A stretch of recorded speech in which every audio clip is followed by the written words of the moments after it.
Os cientistas recebem com frequência cartas de pessoas que julgam ter feito alguma grande descoberta.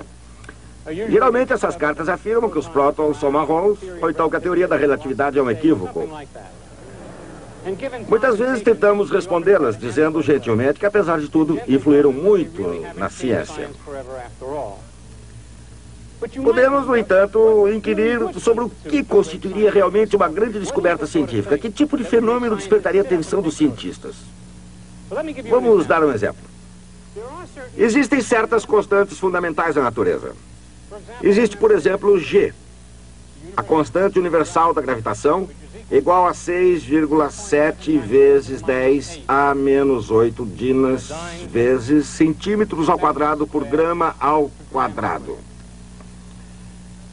Existe também a velocidade da luz, igual a 3 vezes 10 a décima centímetros por segundo.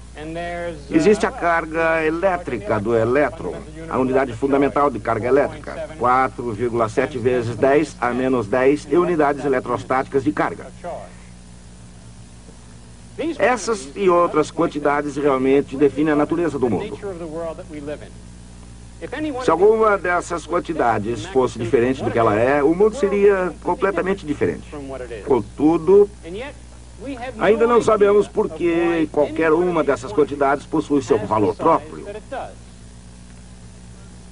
Mas, de vez em quando, alguém descobre que duas constantes fundamentais, aparentemente sem relação uma com a outra, estão de fato relacionadas e que o tamanho de uma resulta no tamanho da outra.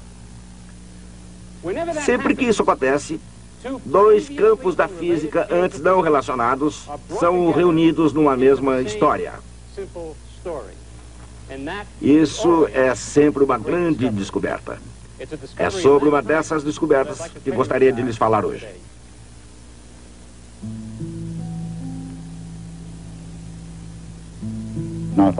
Nem todos os físicos são iguais. Muito poucos tiveram a visão de um Kepler ou a de um Faraday. Poucos compartilharão o prêmio Nobel com Albert Einstein. Um número ainda menor merecerá a fama e o destino de Galileu. O universo nunca mais poderá ser visto com a mesma visão revolucionária de Copérnico. E jamais haverá outro Isaac Newton. Mas se a vida e a obra de todos os físicos notáveis fossem exibidas numa grande sala de exposições, logo iríamos perceber que todos têm algo em comum. Não importa onde ou quando viveram e trabalharam. Todos os físicos parecem igualmente fascinados com os mistérios da natureza.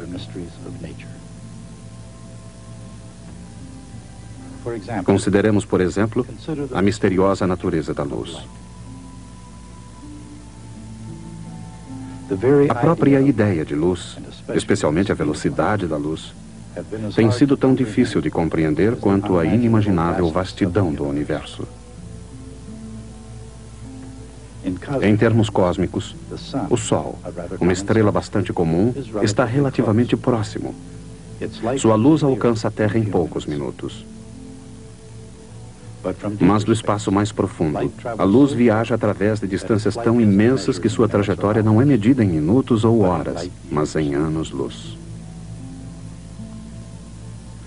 A partir da Terra, a estrela mais próxima depois do Sol está a uma distância de 4 anos-luz. Isso significa que, deslocando-se a 300 mil quilômetros por segundo, a luz proveniente dessa estrela leva 4 anos para chegar à Terra.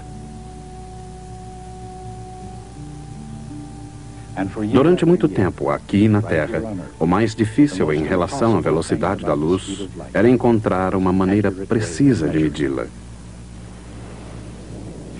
De fato, durante muito tempo, a velocidade da luz foi algo além da nossa compreensão.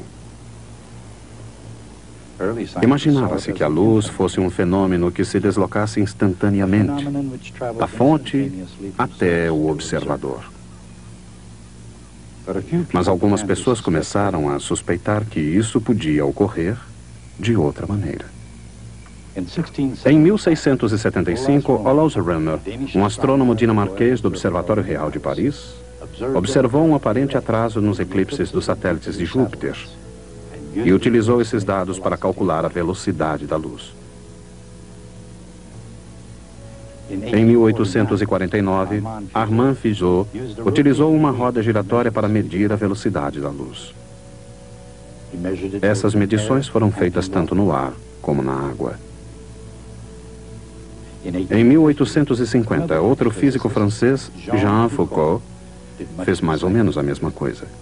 Foucault, o inventor do giroscópio, mediu a velocidade da luz com um espelho giratório. Essas experiências foram bastante avançadas para a época. De fato, ninguém conseguiu resultados melhores até a década de 20, 1926 para sermos exatos. Nesse ano, o professor Albert A. Michelson mediu com precisão o tempo necessário para a luz percorrer a distância entre dois picos em Los Angeles, o Monte Wilson e o Monte San Antonio. Os dois picos estão separados por uma distância de 30 quilômetros. Demoraria quase 1 sobre 10 mil segundos para a luz percorrer a distância entre eles. Esse intervalo de tempo era suficientemente grande para Michelson conseguir medi-lo com precisão. 30 quilômetros, cerca de 1 sobre 10 mil segundos. Esses foram os dados utilizados por Michelson para medir a velocidade da luz. Segundo ele, a velocidade da luz é igual a 299.796 quilômetros por segundo. De forma não tão exata, isso significa 3 vezes 10 à oitava metros por segundo. Por que teria a velocidade da luz esse valor específico? E por que ela constitui uma constante fundamental da natureza? Ninguém sabe ao certo. Os cientistas já conseguiram melhorar o método de uma constante fundamental que determina a escala de tudo no universo. A velocidade da luz é uma dessas constantes fundamentais. A constante da lei da gravitação de Newton é outra. Só por esse fato, Newton talvez pudesse ter vivido como o maior cientista da Inglaterra. Mas no âmbito da experiência científica, Newton não se igualou a Harry Cavendish, o inglês que mediu a constante da gravitação universal. No processo, Cavendish não só obteve o tamanho do então crescente Império Britânico, mas na verdade ele pesou todo o planeta. Sob qualquer ponto de vista, pesar o mundo é um feito notável. Embora nem todos os cientistas sejam tão ambiciosos quanto Cavendish, quase nenhum é tão modesto. Cavendish não publicou seu trabalho em vida. De qualquer maneira, escondendo o seu trabalho, como Cavendish, ou exibindo para o mundo, como Galileu Galilei, todos os grandes físicos parecem manter livros de anotações. E todos esses livros de anotações, não importa o seu tema ou estilo da eventual publicação, parecem constituir jornadas ao mundo da experimentação.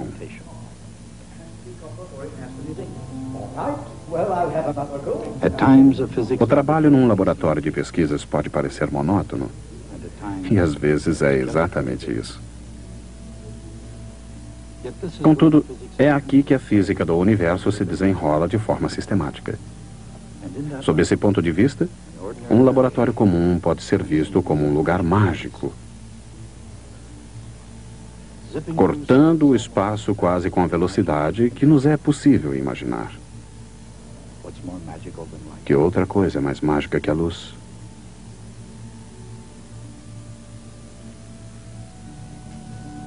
Mais poderosa do que a força da eletricidade. Mais penetrante do que a influência da gravidade.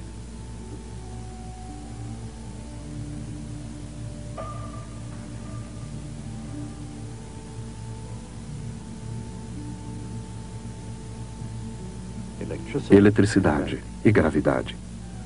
Quando os físicos compreendem essas duas forças, eles chegam mais próximos da escala e da estrutura do universo. Mas para concluir a jornada, eles precisam fazer uma conexão com outra força, o fenômeno do magnetismo. O magnetismo difere da gravidade e da eletricidade de uma maneira sutil. Gravidade, uma força que age entre massas, sempre atrai. A eletricidade, agindo entre cargas diferentes, também atrai.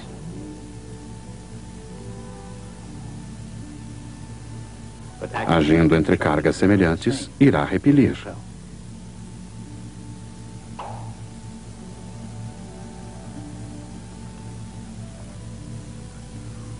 O magnetismo, agindo entre polos magnéticos diferentes, também atrai.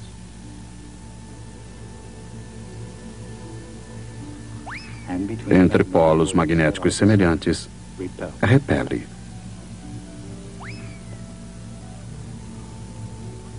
A diferença sutil entre o magnetismo e as outras forças é que os polos magnéticos nunca estão sozinhos. Estão sempre em pares. São iguais e opostos. Apesar de suas diferenças, a gravidade e a eletricidade obedecem às leis de força semelhantes, mesmo ocorrendo com o magnetismo. Eletricidade e magnetismo.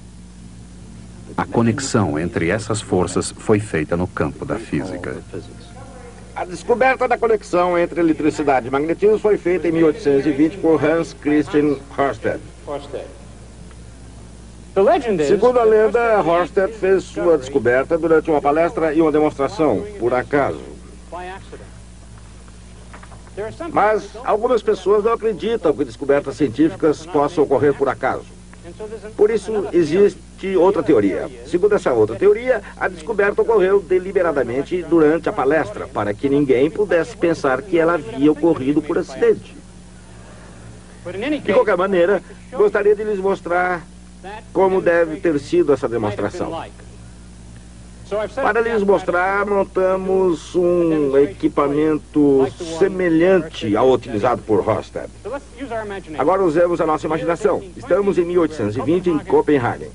É noite e teremos uma palestra pública de gala com demonstração. Vocês são a nata da sociedade de Copenhague, com vestidos de noite e casacas.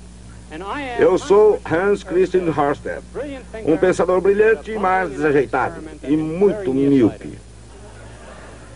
Acho que a reconstituição não é muito realista, pois eu não sou míope. Mas usaremos a nossa imaginação e faremos o melhor que pudermos. 20 anos antes, em 1800, Alessandro Volta inventara a bateria elétrica, ou pilha voltaica. Pela primeira vez, havia uma fonte segura de corrente elétrica. Temos aqui uma pilha voltaica original, fabricada sob encomenda pela Sears Roebuck. Ørsted sabia que as correntes elétricas produzem coisas engraçadas. Dissociações químicas, um arame conduzindo uma corrente elétrica transformava a eletricidade em calor, e etc. Ele tinha absoluta certeza que sua corrente elétrica também se transformaria em magnetismo. Ele passou uma corrente elétrica através de um fio elétrico, alinhando o fio de maneira que ficasse perpendicular à agulha de uma bússola. Quando a corrente passasse pelo fio, esse se tornaria um ímã. Isso ficaria constatado porque a agulha do ímã ficaria paralela ao fio. Eu preciso de um assistente para essa experiência. Preciso de uma voluntária. Poderia ser meu assistente? Você aciona o interruptor. Puxa em sua direção quando eu disser. Muito bem. Quando se aciona o interruptor, uma corrente elétrica percorre esse fio. Esse fio se transforma em um ímã. A agulha ficará paralela ao fio. Muito bem. Vamos observar a agulha. Quando ela se deslocar, verão a conexão entre eletricidade e magnetismo revelada pela primeira vez. Essa será uma grande descoberta do século XIX. Está pronta? Quando eu disser 3, puxa o interruptor. 1, 2, 3. Nada, absolutamente nada aconteceu. Horsted está decepcionado. Ele torce o fio para puxar o ímã nessa direção. Não adianta, o ímã não sai do lugar. Ele pede que o assistente abra o interruptor e anuncia que a experiência foi um fracasso. O público começa a deixar a sala. Seu assistente, muito vivo, percebe que a bateria ainda não estava descarregada completamente. Naquela época não se desperdiçava o que restava da carga elétrica de uma bateria. Horsted ainda podia fazer outra experiência. Foi então que ele decidiu fazer uma coisa que não tinha o menor sentido. Colocou o fio paralelo à agulha do ímã. Isso não fazia nenhum sentido. Se o fio está paralelo à agulha e se transforma no ímã, a agulha já está alinhada com o fio. Ela não irá se mover. Mas ele decide experimentar. Segura o fio paralelo à agulha e pede ao assistente para ligar o interruptor. Pronto, 1, 2, 3. A agulha do ímã se movimenta. Horsted descobrira o eletromagnetismo. Bem, agora pode abrir o interruptor. Obrigado pela ajuda. Horsted obteve um resultado surpreendente em virtude da maneira pela qual opera o campo magnético de uma corrente elétrica. Se isso é um fio que conduz uma corrente elétrica como aquele...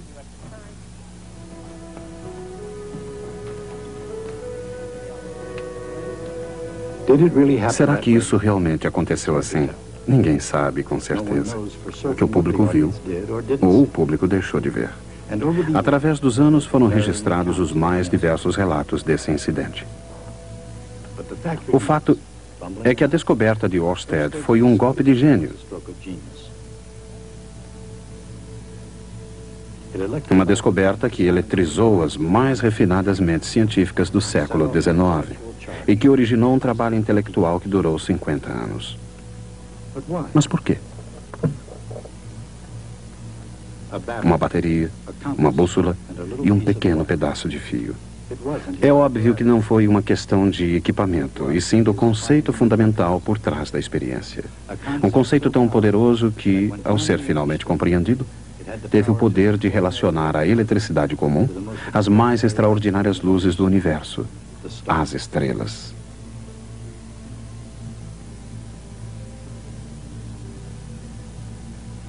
As estrelas estão ligadas umas às outras pela lei da força gravitacional. Para determinar a constante gravitacional e pesar o mundo nesse processo, Henry Cavendish medira a força entre duas massas conhecidas. O resultado da medição é o valor de G em unidades que resultam diretamente da equação da lei da força. 6,7 vezes 10 a menos 11 newtons vezes metro ao quadrado por quilograma ao quadrado. Um tipo semelhante de medição pode ser usado para determinar a constante elétrica. Aqui, um gerador eletrostático é utilizado para introduzir cargas elétricas positivas e negativas em duas placas paralelas de metal, até que a força de atração entre elas supere a da gravidade. Da força entre as placas, podemos deduzir a força entre as cargas. Mais uma vez, a medição da força revela a constante na equação de força. As unidades da constante provêm diretamente da equação da força.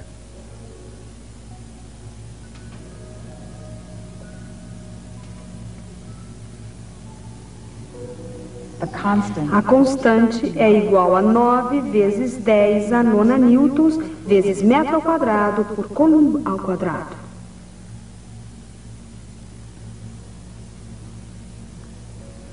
Assim, o processo de medição de constantes e obtenção de leis da força não constitui mistério. Outra força, a força do magnetismo, outra medida. Outra constante com unidades da lei de força. 3 leis, 3 constantes.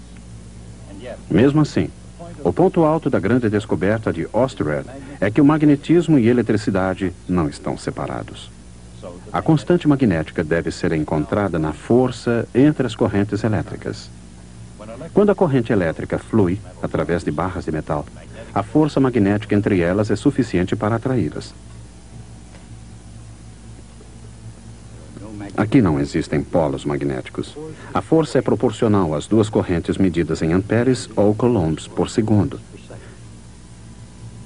E os comprimentos das duas barras em metros.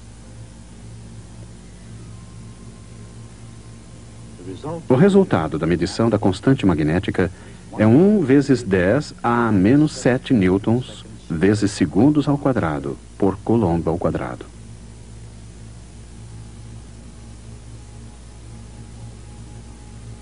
A importância dessas constantes foi compreendida por muitos cientistas no século XIX.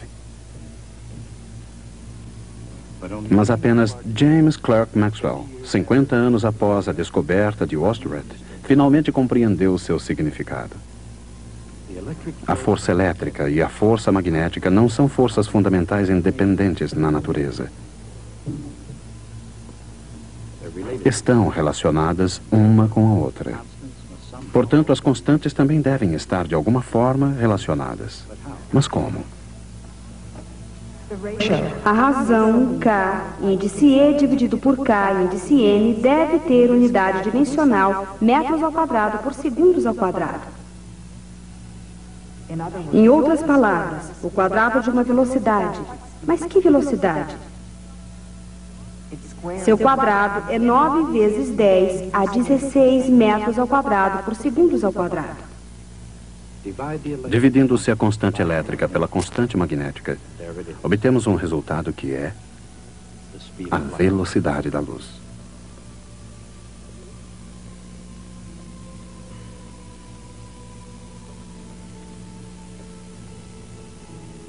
Maxwell comparou duas medidas que parecem não ter nada a ver com a luz, mas escondida nas forças da eletricidade e do magnetismo, ele encontrou a velocidade da luz.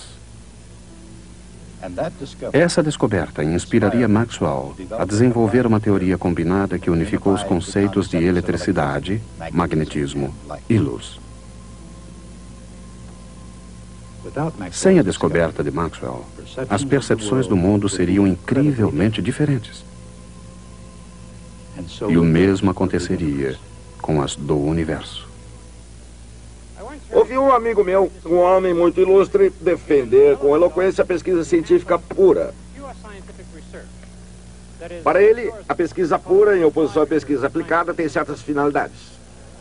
Dizia ele que a grande descoberta de James Clerk Maxwell conduziu direta e imediatamente à invenção do rádio, da televisão e a toda a revolução nas comunicações a longa distância que temos testemunhado. Tudo isso aconteceu não porque Maxwell estivesse tentando descobrir uma maneira de se comunicar melhor, mas porque ele estava mexendo com a natureza fundamental da eletricidade e do magnetismo. Se Maxwell desejasse descobrir alguma coisa sobre como melhorar a comunicação a longas distâncias, ele não teria feito experiências com eletricidade e magnetismo, mas sim feito experiências com megafones e estações repetidoras. Esse é um argumento engenhoso, incorreto. Quando analisamos a história, ela às vezes nos revela algumas surpresas. Pois a primeira grande revolução mundial nas comunicações a longa distância ocorreu quando Maxwell era jovem. Ele era muito interessado nas comunicações a longa distância. O telégrafo foi inventado em 1838. Por volta de 1850, o mundo embarcara numa grande aventura tecnológica comparável à nossa ida à Lua. A colocação de um cabo telegráfico no Oceano Atlântico que reduziria o tempo de comunicação entre Nova York e Londres de várias semanas a uma fração de segundo. Um navio desenrolou o cabo no Oceano Atlântico. No meio do oceano, o fio rompeu-se. Estava tudo acabado. O jovem James Clerk Maxwell celebrizou a ocasião escrevendo um pequeno verso sobre o assunto, que vou lhes recitar. O refrão era: sob o mar, sob o mar. Como cientista, Maxwell não ia ficar escrevendo aquilo repetidamente. Ele fez uma anotação algébrica. Ele escreveu U para sob o mar e 2U para sob o mar, sob o mar. Sob o mar, nenhum sinalzinho está chegando a mim. Sob o mar. Alguma coisa certamente saiu errada. Qual foi a causa, ninguém diz. Mas alguma coisa quebrou o cabo telegráfico. Ou então não estavam puxando com muita força. Sob o mar.